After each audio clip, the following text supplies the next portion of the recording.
พบกับมีโฮมฟาร์มวันที่1 เดือน 4 2025มีไปเสริมกับลูกชายจะพากันมาตัดเอากิ่งมะเจียงเนาะหรือบักสุพูสายพันธุ์ทับทิมจันทร์เนาะที่เขาตอนกิ่งไว้ประมาณเดือนหนึ่งเนาะเป็นกิ่งใหญ่เนาะเป็นกิ่งใหญ่กิ่งสูงพอเป็นสูงแฮงเขาก็ปีนขึ้นไปการเอากิ่งน้อยบ่ได้เนาะก็เลยการเอาแต่กิ่งใหญ่มาลงมาเลยเขาจะมาซ่อมเอาเนาะซ่อมเอาใบมันออกก่อนเนาะเอากิ่งใหญ่มันออกถ้าเขาจงไว้หลายนะโอกาสที่ว่ามันจะแหวมันก็มีหลายเนาะมันจะคลายน้ำเพราะว่าหากบนพันหลาย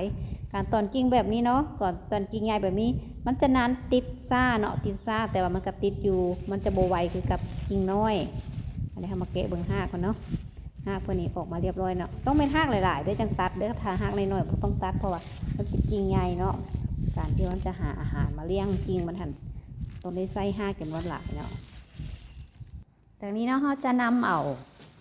กิ่งเนาะไปล้างเอาขี้มะพร้าวออกเนาะก่อนซ้ำอันนี้แต่ละคนเพิ่นจะเฮ็ดบ่คือกันเนาะสำหรับในสืบมันมักล้างออกเนาะเรื่องม้าบ่ให้มันหักบ่ให้มันเน่าเนาะขี้มะพร้าวอยู่ในอันตุ้มนี่เนาะเวลาซ้ำไปแล้วมันมักเน่าตรงมาเขาก็สามารถนำไส้เอาขี้มะพร้าวนี่เนาะนำมาใส่คืนได้เนาะหักมันบักง่ายๆเลยเนาะกรณีที่เขาซ้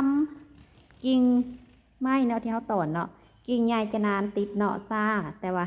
เวลาติดแล้วเพิ่นจะงามเนาะสำหรับกิ่งน้อยมันติดไวเนาะเพราะว่ามันหาอาหารได้ไวเนาะกับค่อนข้างจะไวกว่ากิ่งใหญ่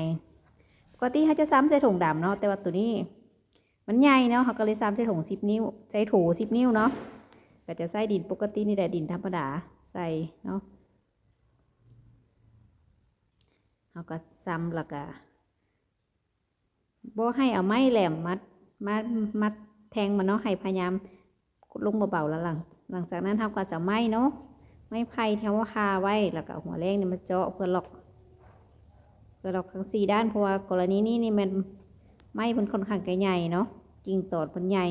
โอกาสที่มันจะล้มพัดหรือว่ามันล่มเหมือนกับมีเนาะจะพาให้มันโบเกิดหักให้มันตายได้เนาะเราก็จะไม้ไผ่นี่คัดไว้หลังจากนั้นได้แล้วถ้าเขาจะมีเคเบิลไทยเนาะเคเบิลไทยเอามาล็อกอันนี้มันง่ายเนาะถ้าผู้ใดบ่มีก็ใส่เสื้อฟางใส่ตามที่เขามีเนาะสะดวกสบายเขาสะดวกแล้วใดก็ได้แนวนั้นเนาะเฮ็ดได้เลยถ้าเขาไม่ปักซื่อๆนะมันจะพาลมเพราะว่าดินมันอ่อนเนาะมันบวนดินที่ว่าคืออยู่ในหน้าดินเนาะอันนี้มันดินอยู่ในโถมันจะอ่อนเนาะหลังจากนั้นเขาก็ไม่มามัดตามไว้แล้วก็ปาไว้ในห่ม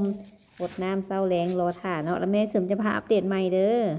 ว่ามันเป็นจังไดเนาะขอบใจหลายๆครับชมคลิปวิดีโอของมีโฮมฟาร์ม